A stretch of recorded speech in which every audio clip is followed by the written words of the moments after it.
let me thank everyone for coming here today.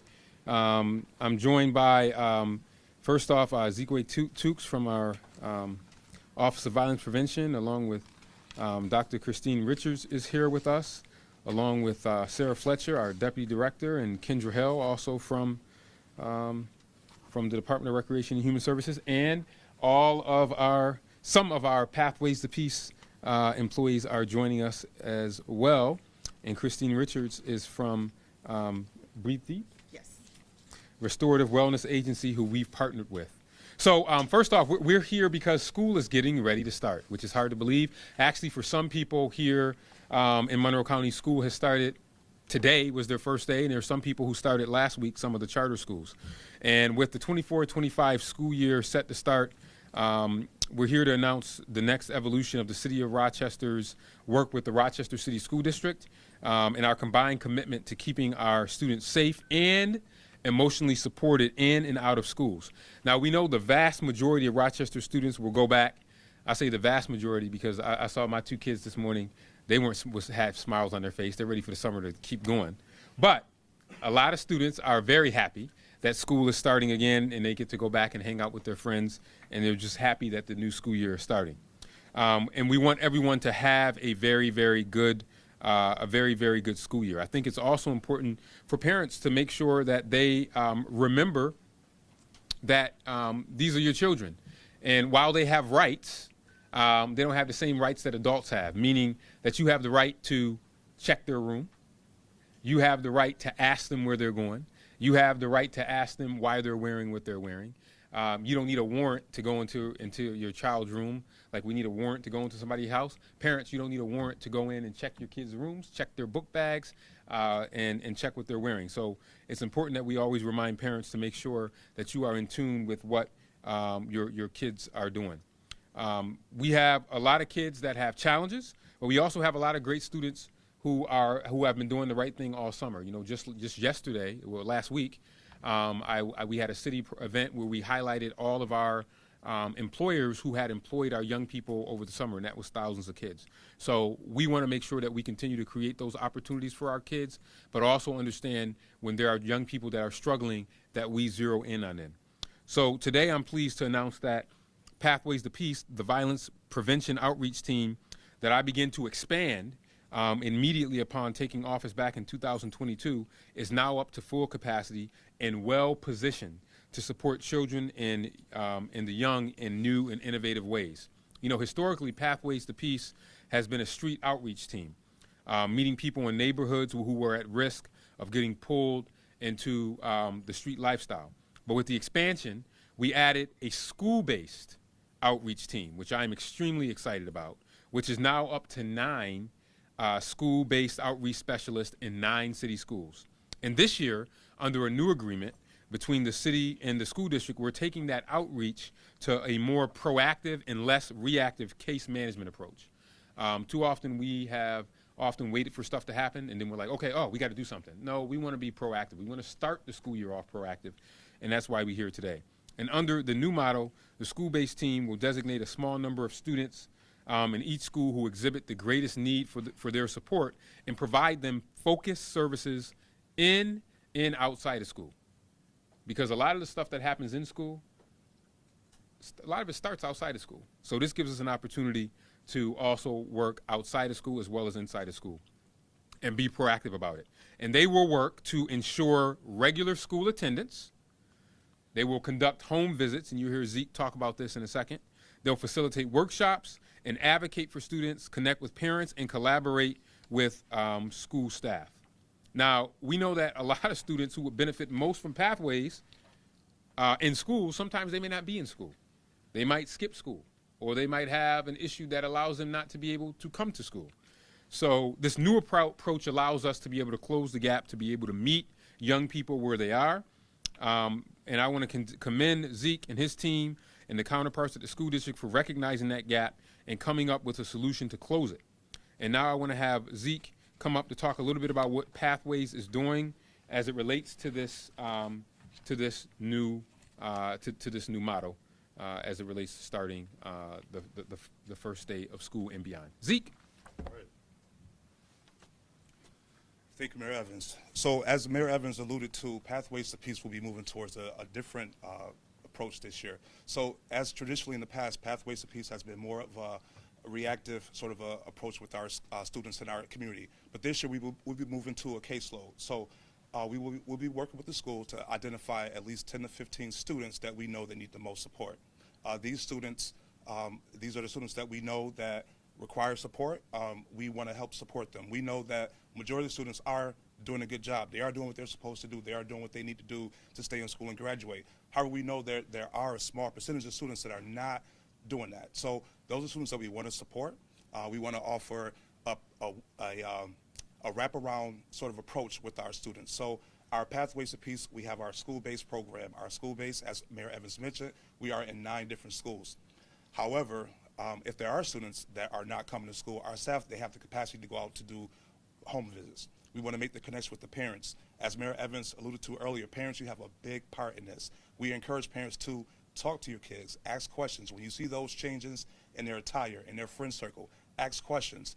I know I'm a parent myself, and a lot of times we go back on our old school traditional ways of how we deal with some of our students, our kids. But we know that some of those things don't work. So what we want to do is recognize that our students are, this is a new generation. We want to recognize that there are some changes. There are some things that we do need to look out for. So again, ask those questions. A lot of what we're seeing in our neighborhood are students that are crying out for help. We recognize that a lot of our students are experiencing trauma, and they're displaying that. They're displaying that by joining gangs, by doing certain activities that we hear and we read about. What we want to do is support those students. We want to provide workshops for our students that we're going to be doing life skills. We want to get our students in a classroom. We can talk and we can do one-on-one advocacy with them. We can do one-on-one building with them. We can talk about social emotional, and we can talk about how they can actually work through some of these issues that they're facing in their community. So one of the things, again, that Pathways to Peace is going to be doing, like I mentioned about the workshops, we'll be doing this with our students once a week in our RCSD schools. This gives our students a way to connect with our programs, connect with our advocates, and also what we look to do is also connect them with our street outreach team as well. So if we're not able to connect with these guys in the school, we want to help them we want to connect them with our street outreach team. So to kind of paint a picture what that looks like, if I have our advocates, our school-based staff here, if they're working with some students and the student is not coming to school, they're going to go do a home visit. These guys, they work, they get off at 4 o'clock. Let's say they're not able to make that connection by 4 o'clock. That way we can get our street outreach team that starts at 5 o'clock, work to 5 to 9. Now they can take over. Now they can go do the home visits. Now they can go have those conversations with the parents and see how they can best support the students. So again, it's a wraparound support that approach that we're doing this year, and we want to make sure that we support all RCSD students. Thank you. Thank you, Zeke. And we hope that this approach will be successful, but more importantly, that it is proactive. We have to be proactive. That's the name of the game. We don't want to be reactive, and we have to recognize and deal with the very real challenges that our young people are facing today. And we know that carries over to school. If you're coming to school with these issues, you are not thinking about learning or ELA math or science tests. So we need to make sure that we work to move those barriers out of the way and provide those supports. We know that the pandemic, although many see it in the rearview mirror, the residual effects of the pandemic are something that we continue to deal with on a regular basis. We need to remember, this pandemic was once in a generation, once in 100 years, and if you just think that all the things that came along with the pandemic dissipated because COVID numbers went down, you're sadly mistaken. And we know that the aftershocks of the pandemic continue to continue to affect us today. And it is still a bothersome thing that many of us are still dealing with because we're seeing the effects of it, both in the loneliness epidemic that we see, as well as the isolation that many young people experienced during that pandemic, that they are now finally getting used to being back in school, being back interacting with their peers. And if you weren't interacting with people in a positive environment over a 2-year period, that switch just does not turn back on. And it manifests itself in a lot of the behaviors, a lot of the high-risk, violent behaviors that we are seeing. And you add in social media, the toxic effects of illegal guns, and that is a stew and a recipe for disaster that we are seeing playing out in cities across our country, and Rochester is no different. But I will say, the vast majority of children and young people are doing the right thing. And we turn on the news, we see it's oftentimes the ones that are doing the wrong thing or bad things, but the vast majority are doing the right thing. But we still have to make sure we zero in on the folks who are having the challenges. Earlier this year, the Department of Recreation and Human Services contracted with Breathe Deep to help their staff better understand trauma and how to recognize when they themselves might be experiencing trauma as a result of their work to serve such vulnerable populations, especially vulnerable young people. We entered into this contract to provide much needed support to our workers. But we also recognize that the lessons our employees are learning about trauma will give them more tools to help children and other people they work with every day in places like our centers. So as we head into the school year this year, I've asked Dr. Richards to be here today to tell us a little bit about how to recognize trauma in young people. Like I said, a lot of what looks like misbehavior sometimes is a call for help. And Dr. Richards can tell us how to recognize these things, and also how to call, more importantly, not to recognize, but how you can help deal with them, to understand that there are resources. I want everyone in the community, particularly our parents, to know that you are not in this alone, that if you are dealing with a situation that might seem extremely complex, there are resources that you can do to reach out for help. You can call Pathways to Peace, you can call 311. Any of those resources will make sure that we connect you. We have our PIC team in which we have expanded it. We have a lot of resources just within the city, not even counting the county or other nonprofit organizations, but just city resources that you can take advantage of. And one of the things that we brought in was Dr. Richards to talk about what parents can and should be looking for, but also the services that they are providing here at the city. Dr. Richards. Thank you, Mayor Evans. Breathe Deep has taken on the responsibility to make sure that we ensure and work with our young people and our families to help recognize the signs of trauma and what they can do to get help with those. So as a parent, if you are seeing different things happening with your youth, we always want to make sure that you're having the conversation. Getting to know and spending time with your child as they go through the different stages of growth and development is huge, because as you spend more time with them, you know what makes them smile, you know what makes them happy, what makes them sad, and it's easier to recognize when things like that change. So if there's a loss of friends, if there's a loss in self-confidence, if all of a sudden they don't want to go to school, or they don't want to go to auntie's house or grandma's house, they just kind of want to stay isolated, they want to stay in their rooms. If you're noticing any physical bruising or things that may be different physically about your child, I need you to please take heed to that. And if you're not sure what to do, reach out to a professional. Reach out to school counselors, reach out to community centers, recreation centers. Breathe Deep, if you go to our website, we have a individual free counseling services that start with the individual, and we absolutely wrap our families into that. But please make sure that you're spending that time, you're getting to know your children. As Mayor Evans said, the pandemic, even though many think is gone, is the residual effects are alive and well. And the thing about the pandemic is that those things that they learned how to do prior to have a lot disappeared. So they need to be able to have that one-on-one connection with people in order to understand, have those relationship connections. But if you spend time with your children, you get to know them, it's easy to recognize the signs of things when they're different. Make sure that you're having those conversations. Don't just ask, how was school today, and get the fine. Ask, what happened at school today? What did you learn in school today? How can you handle that differently? Why didn't you like that? What did you like about that? So if you have those conversations, it opens up the door. A lot of our young people are looking for someone to talk to, someone to just listen. And as adults, if we take that time and just let them have the floor, don't always answer, but just listen to, not to respond, but listen to understand, they will share with you so many more things. And then we are, as the adults, able to get them that help and support that they need. So absolutely seek professional help if all else fails. Every child is different. Don't compare your child to anyone else, but look at your child as an individual and do what needs to be done to get them the help that they need. Breathe Deep is here, breathedeepinc.org. You can go to our counseling tab and fill out a free counseling referral, and we can dispatch counselors and get individual sessions set up to help you. Thank you. Thank you, Doc.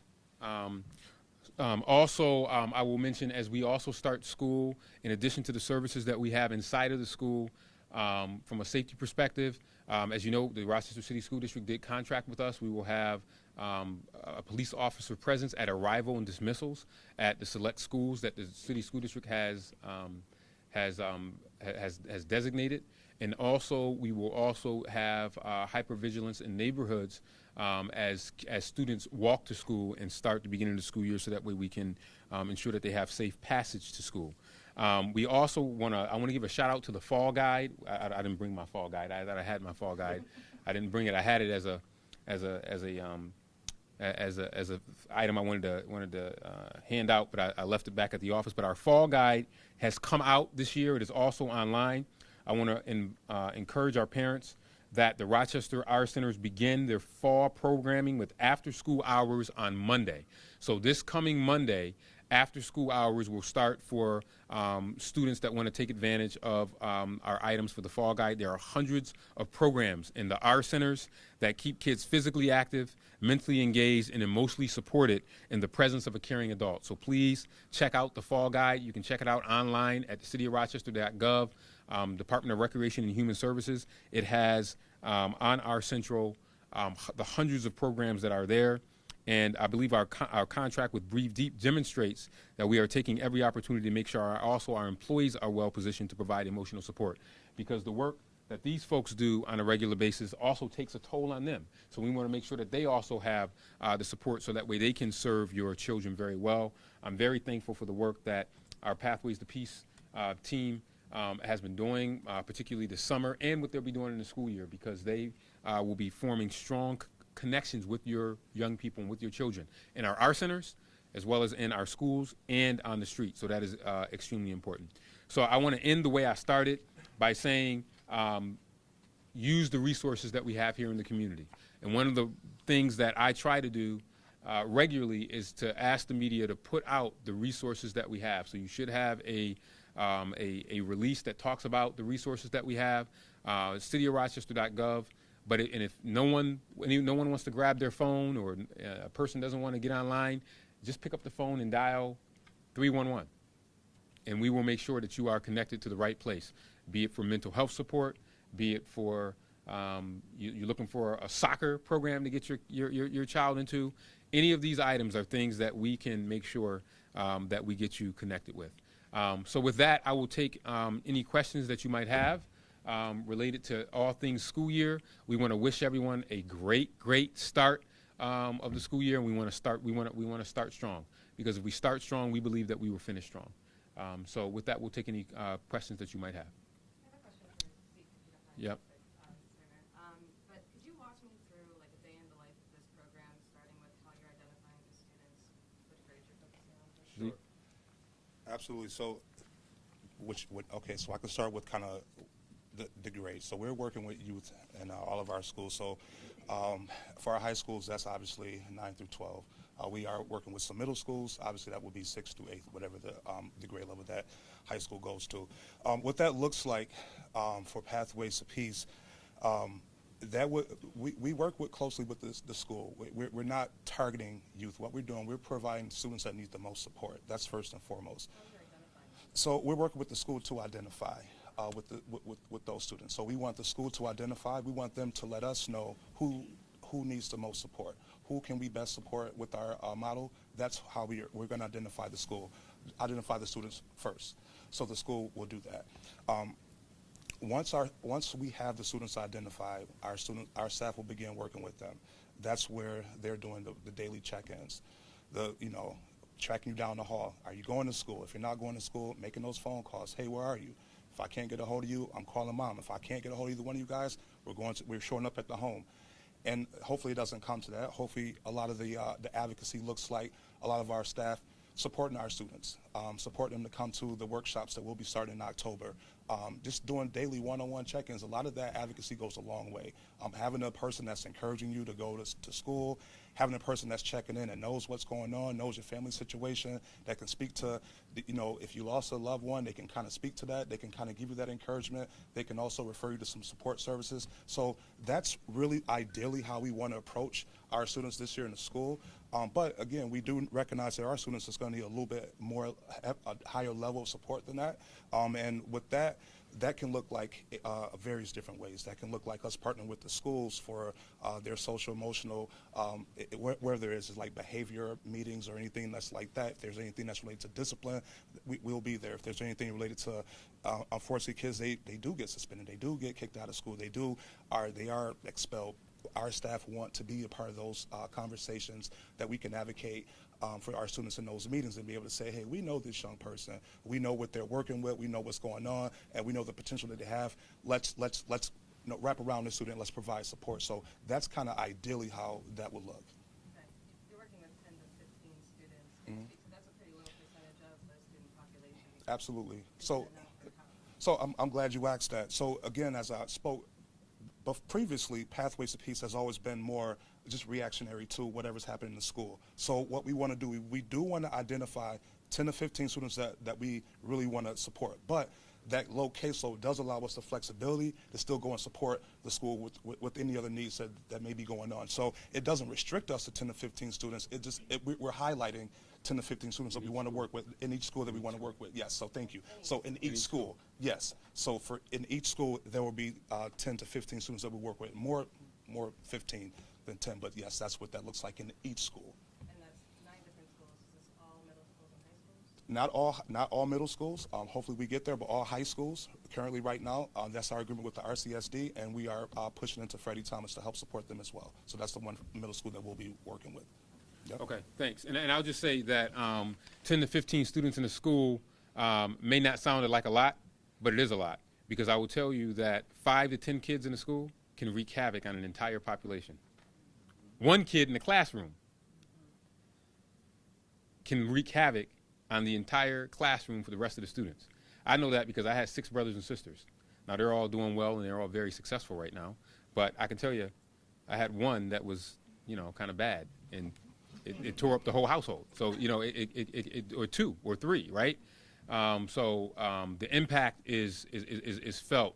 So when you can zero in on the most challenged, and I like to use the word, the ones that have the most opportunity for growth, I like using positive terms, in a school, that can make a huge difference, because peer pressure is very, very real. So 5 or 6 kids can recruit 10 or 12 other kids, and then you have an issue that is there. So by them being able to be proactive, that's good. So that proactive approach was for the 10 to 15, but that does not preclude them from dealing with the hundreds of people that they deal with regularly in our centers, on the streets, and in the schools. Okay, Kutchko. Just in recent years, we've seen different volunteerism efforts, right? Operation Fire comes to top of mind.